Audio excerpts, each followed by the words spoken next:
Hello friends, welcome to Affairs Cloud Learn to Lead. This is Ashu and today we will discuss very important current affairs of 28th of May 2021. You can see two best images of the day, but today we will discuss very important and the most important current affair. So watch this video till last. I am requesting you all the students that you have to like this video, you have to share this video as maximum as possible and you have to subscribe this channel. Guys, you can download our application name is Careers Cloud and you can download from the description box link. And guys, after downloading you can log in with your email ID and after login you have to click on this crack current affair section and you can subscribe for 1 year as well as for 2 year current affairs, and both the subscription prices are very much low and we are providing the current affairs which will cover your 90 to 95% current affair section which are coming in your exam. So this is the genuinity and this is the hard work of Affairs Cloud team. So first of all, what we are providing under this subscription, we are providing daily current affairs. In the daily current affair section you will receive three type of the sections. One is related to detailed current affairs of particular day, second is question and answer format of current affair of particular day, third is the quiz section which you can attempt on our application. Next is the weekly section. Under the weekly again you will get three type of sections. One is related to detailed current affair of particular week, question and answer format of current affairs, and quiz section which you can attempt on our application on weekly basis. Next is the monthly section and it is the most important section to enhance your performance because we are providing four type of PDFs. One is study PDF, all detailed current affair will be provided under this PDF. Next, we are also providing question and answer format of the current affairs, and next is best 100 current affairs that is also provided in the form of question and answer, and last is the pocket PDF. It means 2-liner 3-liner current affair will be provided so that you can revise in the quick format. So this is daily, weekly and monthly, but we are also providing some smart PDFs which are known as topic wise PDF. We are covering 20 most important topics which are important for every type of exam, and by these type of PDFs you will definitely enhance your performance, and if your one particular section is weak then you have to pick one topic PDF and you can revise all the current affair related to that topic. Next is for banking awareness section. We are definitely providing some relevant content to the banking and economy section because we are providing three type of sections. One is related to detail and question and answer format of the banking and economy, and next is the quiz section which you can attempt on our application on the monthly basis. Next is exam PDF. If you want to revise all the past current affair of 2021, then you have to just pick one PDF, that is exam PDF, and you can revise all the past 2021 current affairs till date from just single PDF. Next is special current affair and it stands budget and economic survey. We are covering detail and factual data related to budget and economic survey. Also we are providing PDF which cover expected question and answer which can be asked from the budget and economic survey. We are also covering state current affairs so that your state performance can be enhanced, and we are covering every state and union territory. So guys, you have to just click on this description box link. By this you can download our application, and you have to log in with your email ID. You have to click on this crack current affair section and you can subscribe for 1 year as well as for 2 year. Both the subscription price are very much low, and on that minimal price we are providing 10% extra discount if you use this code ASH10.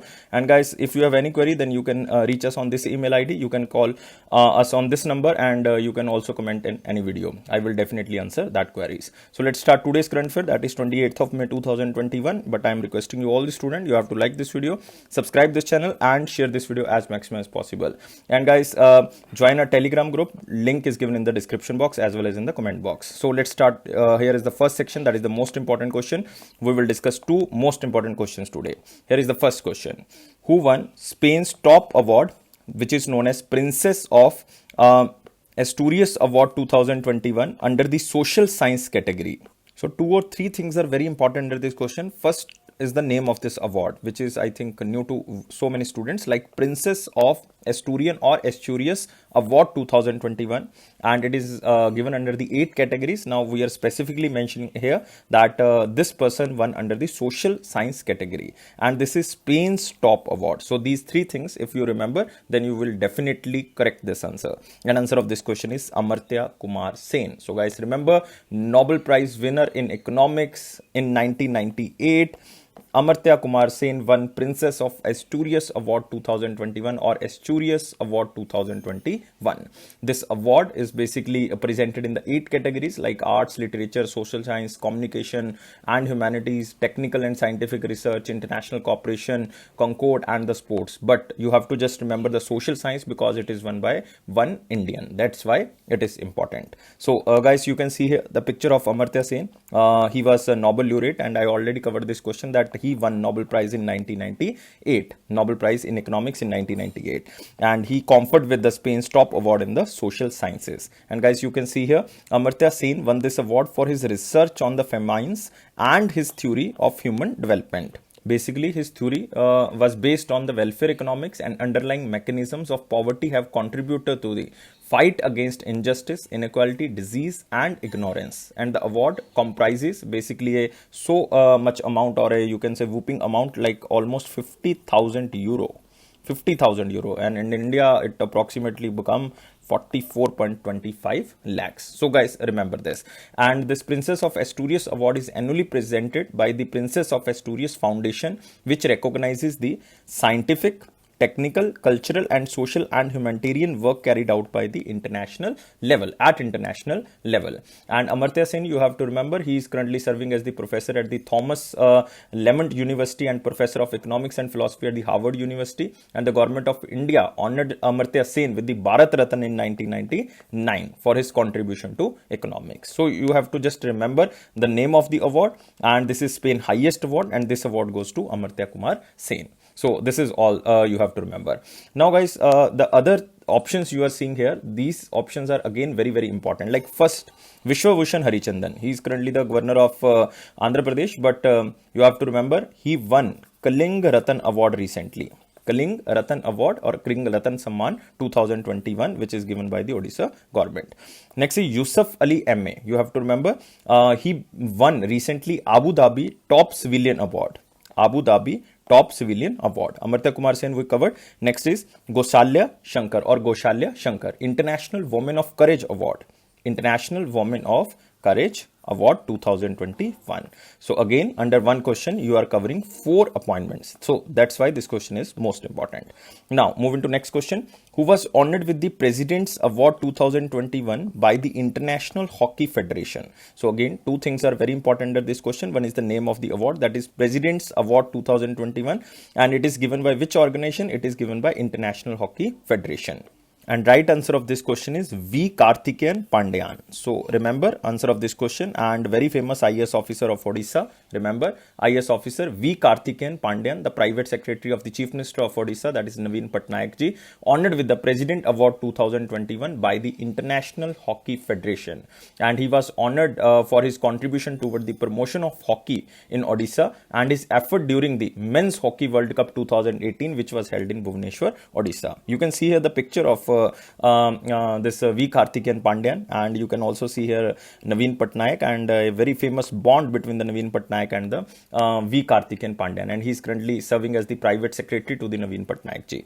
And you can see here the logo of the Odisha Hockey Men's World Cup, which was held in Bhubaneswar in 2018, and he because of his efforts, this Hockey World Cup was very much successful in Bhubaneswar in 2018. That's why he was honored with the you can say the President Award 2021 by the International Hockey Federation for his contribution toward the promotion of hockey in Odisha. So guys, remember the name, and he was very famous IAS officer and a very famous bureaucrat. So next options are again very important here. You will cover now again 4 options. So first option here is the Professor Sharad Pagar or Pagare, any way you can pronounce it. So he won Vyas Samman Award 2020. Most important question, guys. Vyas Samman 2020. Professor Suman Chakrabarti. Basically, he won 30th GD Birla. Remember, 30th GD Birla Award for Scientific Research. GD Birla Award for Scientific Research. Next is Anjali Bhardwaj. She recently won International Anti-Corruption Award. So guys, remember all these options. I am repeating again myself. Professor Sharad Pagar, this is the most important question. Vyas Samman 2020. Professor Suman Chakrabarti, 30th GD Birla Award for Scientific Research. V. Karthikeyan Pandyan, President's Award 2021. Anjali Bhardwaj, International Anti-Corruption Champions Award. So again, in the second question, you covered 4 appointments. So it means in the most important 2 questions, you covered 8 appointments in single 2 questions. So this is a huge thing you are covering. Now we can move to the next section. It is a very important question section, guys. You have to provide us like, you have to subscribe this channel if you're new on this platform. You have to share this video as maximum as possible, and you can join our Telegram group from the description box link. And here is the first question in the very important section. What was the name of the famous agronomist and father of hybrid rice who recently passed away. So the most important thing here under this question is father of hybrid rice. He was recently passed away. So this person, father of hybrid rice, belongs to China.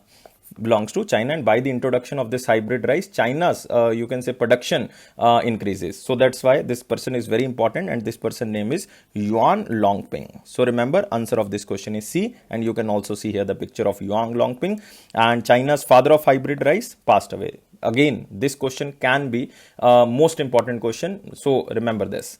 So you can see here, Yuan Longping was also known for developing the first hybrid rice varieties in 1970s, and his discovery of Nan Yu number 2, you have to just remember the name of the variety, transformed China into grain surplus country for the first time, because production of China increased. And in 2004, he was honored with the World Food Prize, especially for his achievement in developing the genetic materials and technological essential for breeding high yield or high yielding hybrid rice varieties. And he was also awarded with many international awards, but you don't have to remember, you have to just remember he won the World Food Prize in 2004. Nobody is asking you the year, so just forget this year. And name of the variety of rice you have to remember, and he belongs to which country? China. Second thing you have to remember, he was known as the father of hybrid rice, and he belongs to which country? China. And guys, the name Yuan Longping. So these things are very, very important. Again, options are very, very important. We are again covering the options here. The first option is here, Lau Otens or Low Otens. So very famous name, but he was recently died, and he was, you can say, inventor of audio cassette tapes.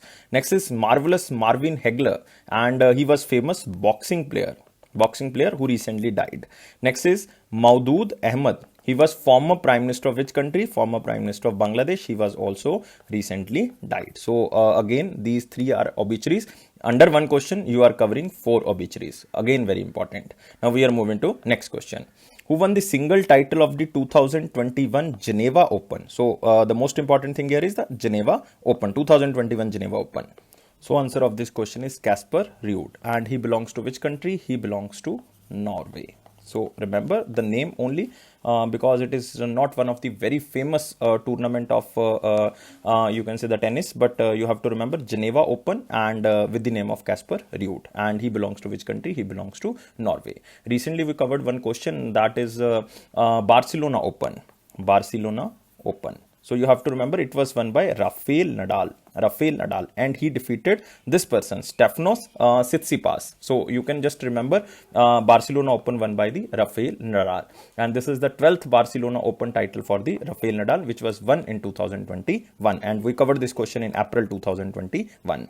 But recently Stefanos Tsitsipas also won one tournament, and this tournament was basically belongs to Monte Carlo Master Title Tournament. So remember 2021 Monte Carlo won by this person, Stefanos Tsitsipas, and a very important question. And guys, remember, I am repeating again myself because there are 3 tournaments. One is Geneva Open, it was won by Casper Ruud, and Barcelona Open won by Rafael Nadal, that is Barcelona Open, and Stefanos Tsitsipas Monte Carlo Masters. So you have to remember these 3. So you can see here Casper Ruud belongs to which country? Norway, and he beats Denis Shapovalov to win Geneva Open. You don't have to remember the player, or you can say the runner-up. And the Geneva Open in a men's player clay court tournament, and is a part of the ATP Association of Tennis Professional Tour of 250 series. So you don't have to again remember, just remember it is a clay court tournament. And Stefanos Tsitsipas wins 2021 ATP Lyon Open. So again there is one tournament, Lyon Open. Under one question you are covering 4 type of tournaments: Greece Open, Geneva Open, and Barcelona Open. Next is you can say Monte Carlo Masters and Lyon Open. So I'm repeating again so that you can revise. One is here is the Geneva. Geneva is won by Casper Ruud.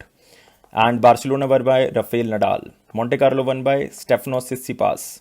And Lyon Open won by Stefanos Tsitsipas. So these are very, very important tournaments. So remember this. Now we can move to next question. But you can also see here the name ATP, Association of Tennis Professionals. Association of Tennis Professional headquarters is in London, United Kingdom. Moving to next. Rajnath Singh launched which portal for armed forces personnel? So most important thing here, one is the name of the portal, and it is it is launched by the Defense Minister Rajnath Singh, and it is for the armed forces personnel. And name of this portal is Sehat OPD. Remember, answer of this question is C. What is the meaning of this Sehat? Sehat stands for Services E-Health Assistance and Teleconsultation Outpatient Department. Outpatient Department, that is the meaning of OPD. And Services E-Health Assistant and Teleconsultation meaning Sehat. And there is a website which is known as sehatopd.in. So it is a name of the portal. So you can see here, Raksha Mantri or the Defense Minister Shri Rajnath Singh launched Sehat OPD portal. And this is basically look of this Sehat OPD portal. And the name of Sehat OPD you can see here. And OPD stands for Outpatient Department. It is an online medical consultation service for the armed forces personnel, veterans or armed forces and their families. The main objective is to provide healthcare services to the patient in their home, and it provides safe and structured video-based clinical consultation between a doctor in a hospital and a patient in their home. And it is to provide healthcare services to a patient in their home, and the portal will reduce the load on the hospitals, and patient will also get contactless consultation because there is a threat of COVID-19, so that's why there is a need of these type of the consultation features. And this portal specially provides services like patient registration, token generation, queue management, you can say e-prescription, free services there, SMS, email notification is there, and so many like waiting rooms, number of doctors and clinics, all things are provided here. So all of these facilities are basically provided at online platform, and this online platform is basically known as the Sehat OPD, or you can say the exact website is sehatopd.in. So this is launched by the Defense Ministry. So you have to remember the main authority of this Sehat OPD, that is Rajnath Singh ji. It means the Union Minister of Defense, and his constituency is Lucknow. Remember, he is currently the member of Lok Sabha. His constituency is Lucknow, and Minister of State is Shripad Yesso Naik, and Lok Sabha is Lok Sabha constituency is North Goa, Goa. And guys, you can also remember the other portals here, because these are again very important. We are again covering 4 things under one question. So here the first is iRakhwali. iRakhwali is basically launched by Government of Punjab, and this is just to boost the state government motto to protect greenery and environment. It means it is for the greenery and the environment. Next is eChhavni. It is again launched by Union Defense Minister Rajnath Singh ji to provide online civic services to the residents of cantonment boards across India. So it is for the cantonment boards. Next is Himmat Plus. This is launched by Delhi Police. Remember, Delhi Police, and it is to ensure the safety and security of the people traveling in cabs, especially the incidents which was happened in the cabs, like you can say the rape cases in the cabs and other threatening cases in the cabs. So that's why Delhi Police launched this Himmat Plus application, and it is to ensure the safety and security of the people traveling in cabs, especially in the Delhi. So guys, remember all the options again under one question. We covered 4 questions. Now we can move into next question. A book titled India and the Asian Geopolitics, the Past and Present, authored by whom? So guys, you have to remember just the keyword India and Asian geopolitics. Remember this keyword. And the book talks about the changes in the independent India's foreign policy choices throughout its history and maps its present day challenges, like from Jawaharlal Nehru to Narendra Modi. What are the changes in the foreign policy choices? And it also maps the present day challenges, and it also analyzes how India policies are likely to evolve in the response to new challenges like China, United States of America, Russia, and it looks at modern India's role in Asia and the broader world. And this book is written by very famous Indian diplomat, that is Shiv Shankar Menon. So guys, remember answer of this question is D. You can see here the cover page of this book, very you can say illustrated cover book page. India and the Asian Geopolitics, the Past and the Present, and Shiv Shankar Menon. This book highlights about the Indian foreign policy in the past and the present challenges for the Indian foreign policy. And Shiv Shankar Menon was the former National Security Advisor of India under the Prime Minister of India Manmohan Singh from 2010 to 2014. Like currently National Security Advisor is Ajit Doval ji, and in 2010 to 2014 it was Shiv Shankar Menon, and he had previously served as the Foreign Secretary in the Ministry of External Affairs from 2006 to 2009. But again, you can cover 3 questions under this question. One is the Vinod Kapri or the Vinod Kapri. I think my pronunciation can be wrong, but Vinod Kapri. he wrote a book very famous for the migrant workers during the lockdown. They came across their cities and their states. So 1232 kilometer book is written by Vinod Kapri. It is a captioned as the long journey home. Sanjay Baru, very famous person, and he wrote a book, India's Power Elite. Remember, India's Power Elite. And this book is basically a caste, class and cultural revolution, and how BJP won in those states where there was no sign of BJP. So this book is related to that. So remember Sanjay Baru, he also wrote The Accidental Prime Minister. Next is Rajiv Malhotra, Artificial Intelligence and the Future of Power, 5 Battleground. This book is related to Rajiv Malhotra. You have to just remember the keyword artificial intelligence. So in single question, you again covered 4 questions. Now we can move to next question. Which state announced the launch of Ankur scheme? So remember the keyword Ankur scheme, under which citizens will awarded for planting trees during monsoon, so that the state forest area can be increased and the environment can be restored. So that's why its name is Ankur, and this state government is Madhya Pradesh. So answer of this question is B. So you can see here Madhya Pradesh government, and you can see here the face, smiling face of Shivraj Chauhan, and Ankur scheme is started by the state government, and it is to award people for the planting trees, and the award named Pran Vayu will be given to people who take the initiative to plant saplings. And people of the state can participate in the tree plantation drive by registering themselves on the Vayudut application. So first of all, the keyword is Vayudut application. Second keyword is the Pran Vayu award. This is the name of the award. This is the application by which you can register, and you can get this award by planting the saplings.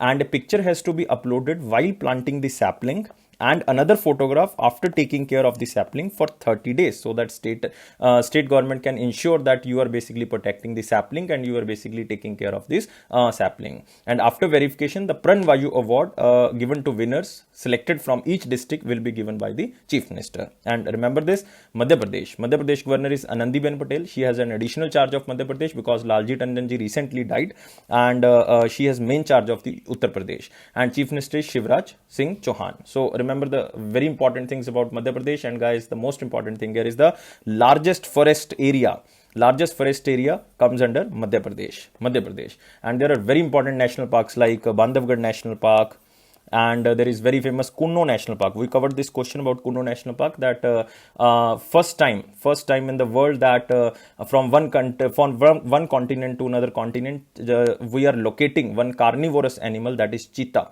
So remember, cheetah is now reintroduced in India, especially in November 2021, and it will be reintroduced in the Kuno National Park. So it is also situated in Madhya Pradesh. Bandhavgarh National Park, one of the largest national park of India. Kanha Tiger Reserve is also there, very famous. Madhav National Park is there. Shivpuri National Park, Panna National Park is there. Pench National Park is there. Satpura Tiger Reserve is there. Van Bihar National Park, very famous. Even these are also less: Bandhavgarh, Kunno, Kanha, Satpura, Pench, Shivpuri, Panna, Madhav, and Van Bihar. So these are all very famous national parks in the you can say Madhya Pradesh. So now we can move to the next question. What is the name of the panel which was formed by the United Nations bodies to advise on animal disease risks? So first of all, you have to remember there was a one panel which was formed by United Nations bodies. United Nations bodies like World Health Organization, United Nations Environment Program, World Health Organization for Animal Health, and Food and Agriculture Organization formed a team of experts under one panel. This panel is known as One Health Panel. So remember, answer of this question is C. And you can see here, UN bodies set up One Health Panel to advise on animal diseases risk. So its main motive to help, or you can say develop a global plan of action to prevent the spread of diseases from animals to humans, because WHO stated that animals as a originating source of 3/4 of all emerging infectious diseases in the world. So this is a huge thing which was stated by WHO, that main originating source of the 3/4 of all emerging infectious diseases in the world comes from the animals, or you can say the wildlife. And that's why they formed this One Health high level expert panel to help develop a global plan of actions to prevent the spread of diseases from animals to humans.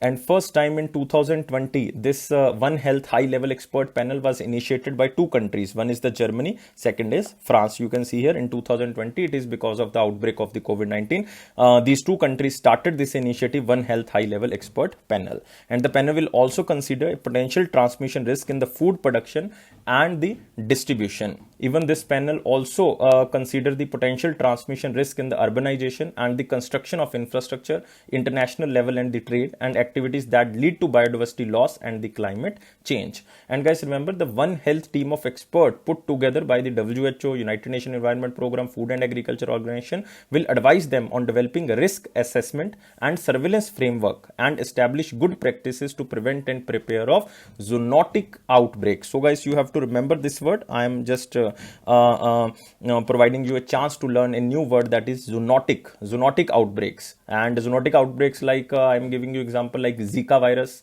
or you can say MERS virus, which is also known as the Middle East Respiratory Syndrome, COVID-19, Ebola. So these are basically zoonotic outbreaks. Zoonotic diseases are those diseases which are infectious diseases that transmit from animal to human. So guys, you have to remember what are zoonotic diseases. So you can learn the new word from here. And WHO also launched recently Violence Against Women Prevalence Estimate 2018 report. So it is not so much important. But you have to remember One Health panel was formed by United Nation bodies, and these main bodies are WHO, United Nation Environment Program, and Food and Agriculture Organization. FAO headquarters is in Rome, Italy. World Health Organization headquarters is in Geneva.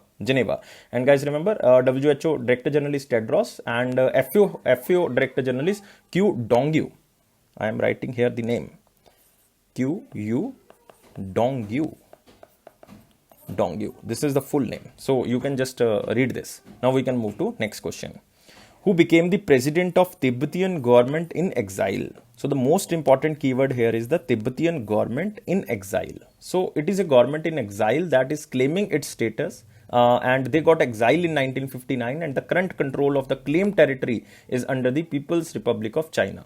And this Tibetan government in exile, basically you can say the Central Tibetan Administration, was founded by Dalai Lama, which is also residing in the Dharamshala, and it was held when the Jawaharlal Nehru was the Prime Minister, because Jawaharlal Nehru provided exile to these Tibetans, like with the leadership of the Dalai Lama at Dharamshala. Dharamshala is in which state? It is in Himachal Pradesh. And guys, remember who became the president of this Tibetan government in exile? It was, and answer of this question is Pempa Tsering. So answer of this question is C. So you have to remember Pempa Tsering. And the Dharamshala based Tibetan government in exile elected Pempa Tsering, because Pempa Tsering succeed one person which is also known as Lobsang Sangay. He was the former president of this Tibetan government in exile, who completed his second 5-year term. And Dalai Lama participated virtually in this ceremony because he retired in 2011 from the political role. That's why Dalai Lama can't become the president. So a new person, that is Pempa Tsering, become the president of this Tibetan government.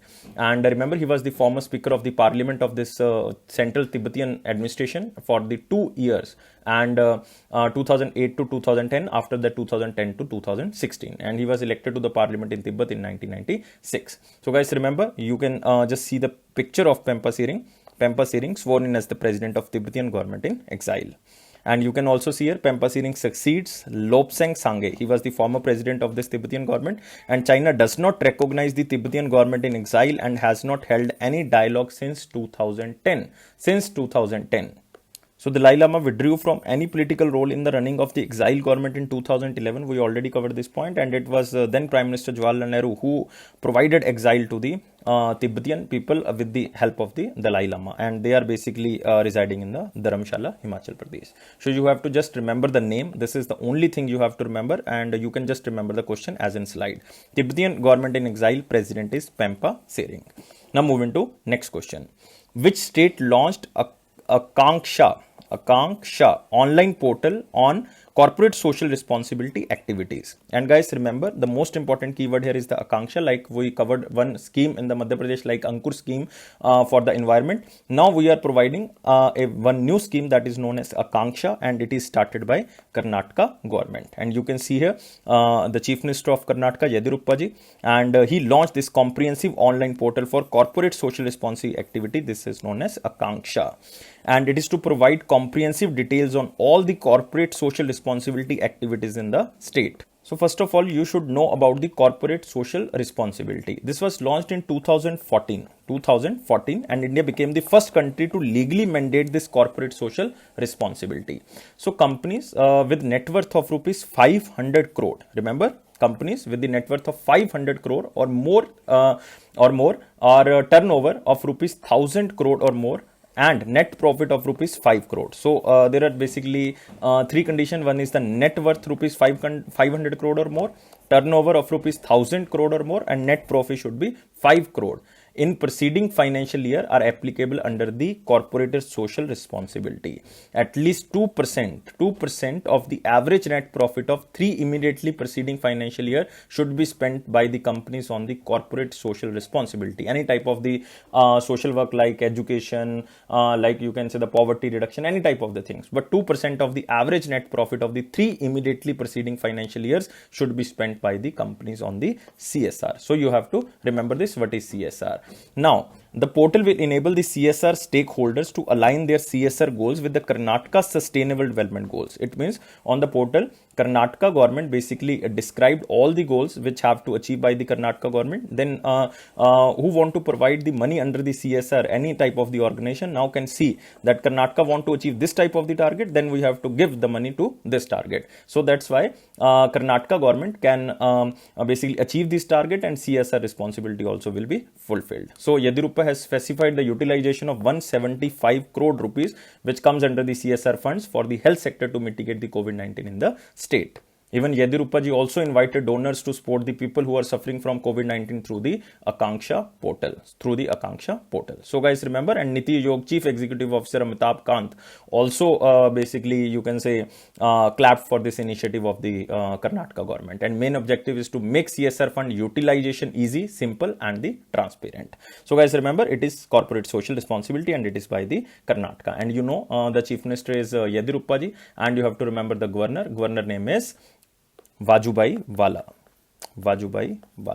So you have to remember the name of the governor. And the most important here things are national parks, and very important iron ore mines are also there. But national parks are very important. Bandipur National Park is there. Banerghatta is there. Very famous Banerghatta. Dandeli National Park, very famous Dandeli. Kali Tiger Reserve is there.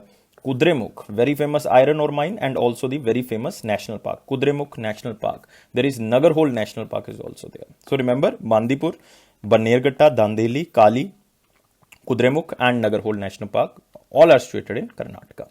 Now we can move to the next question. So it is from the picture, and it is basically information that global average temperature could pass 1.5 degrees Celsius within the next 5 years.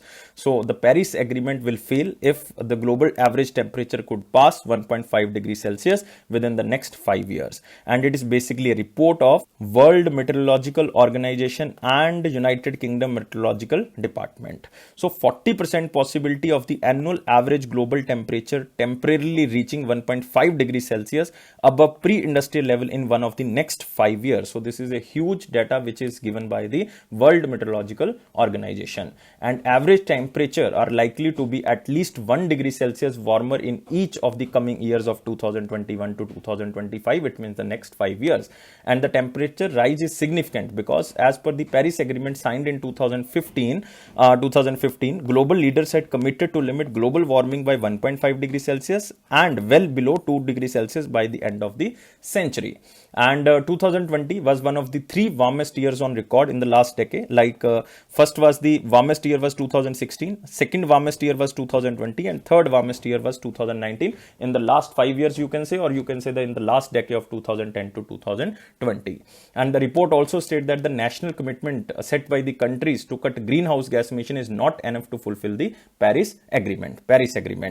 So it will definitely increase the global warming, and global warming is resulting in a phenomena like rising sea level, melting sea ice, and extreme weather events. Increasing temperature will have a great impact on the food security also, health also, environment and sustainable development also. And they will also bring more tropical cyclones in the Atlantic Ocean and more rain in high latitudes and the Sahel regions of the Central Africa. You can see in India also, like two cyclones back to back. One is on the Arabian Sea and second is on the Bay of Bengal. Like one is in the Bay of Bengal named as Yas.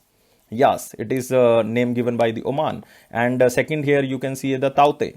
Taute is name given by the Myanmar. So guys, you can see here these cyclones are basically coming, you can say frequently. So it is basically a reason of the global warming.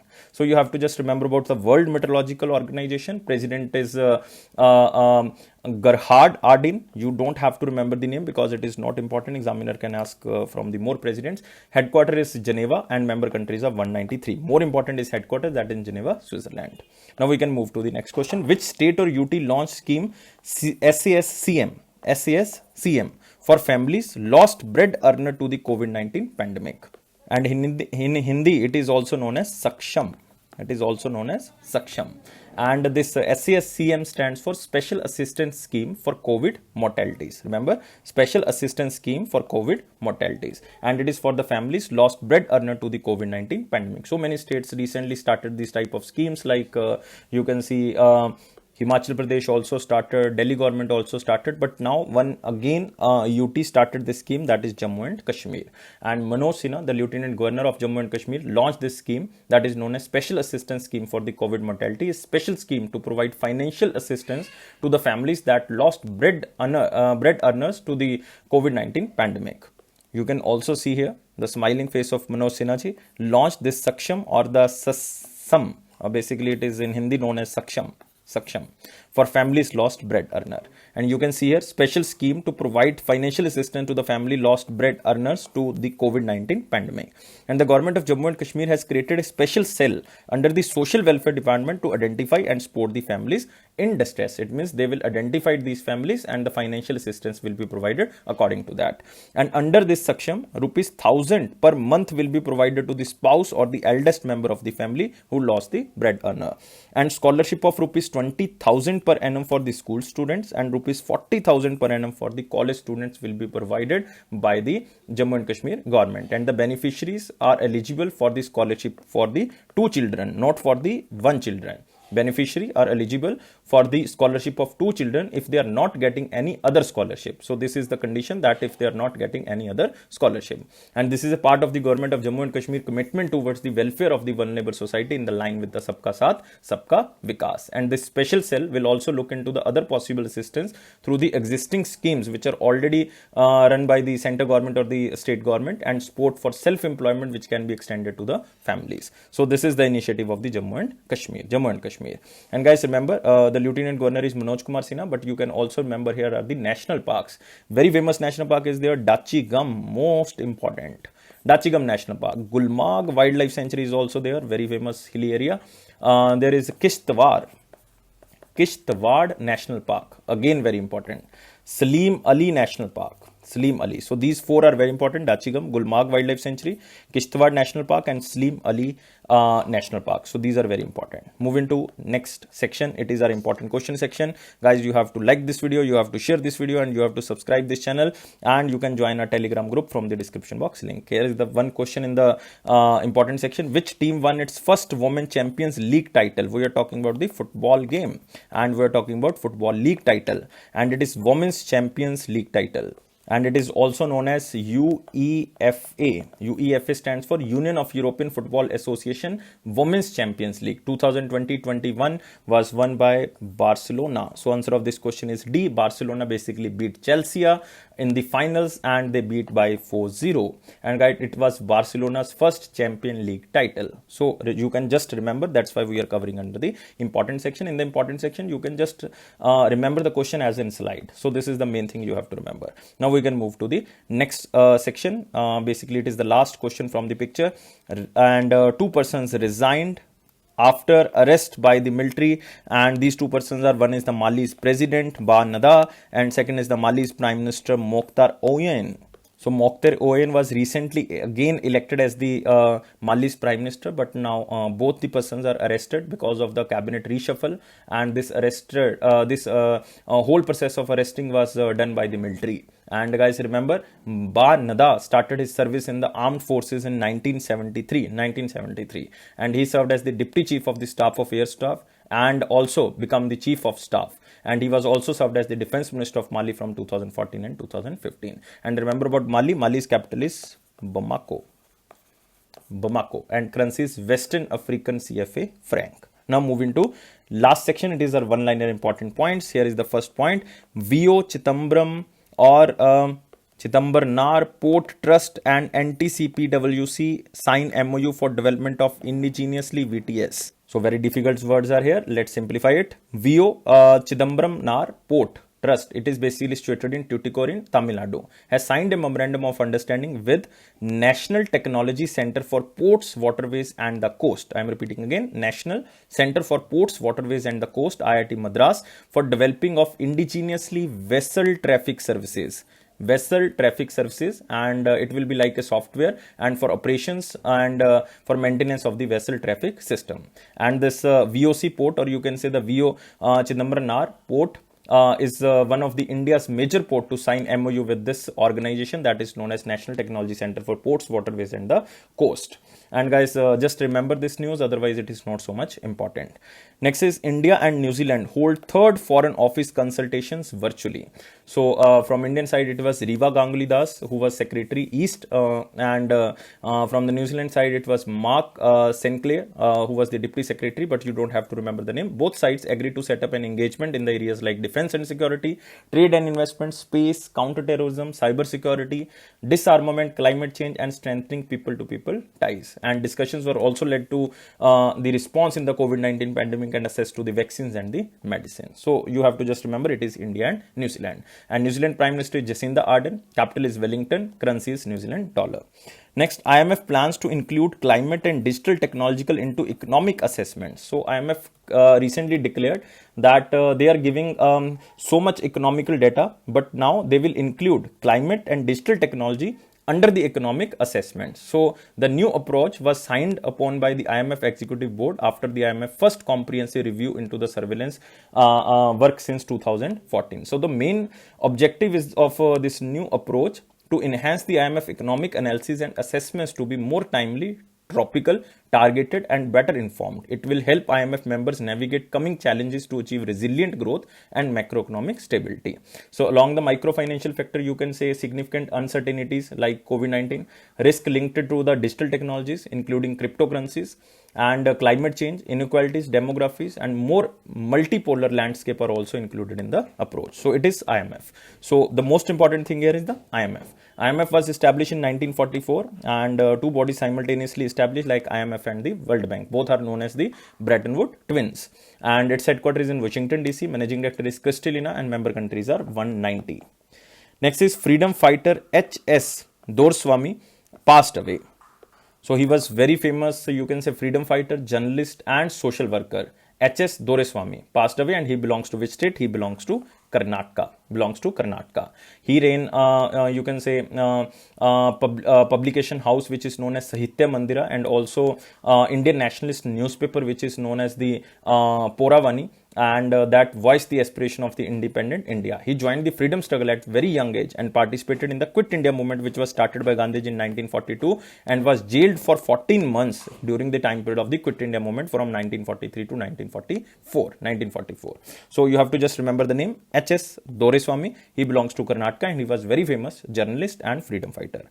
Next, Mission Oxygen Self-Reliance launched by the Maharashtra government. We already covered this question that Maharashtra government just started to increase the oxygen self-reliance because they are preparing for the third, you can say, wave of the COVID-19, and under the scheme, special incentives will be provided by the state government for the oxygen producing industries.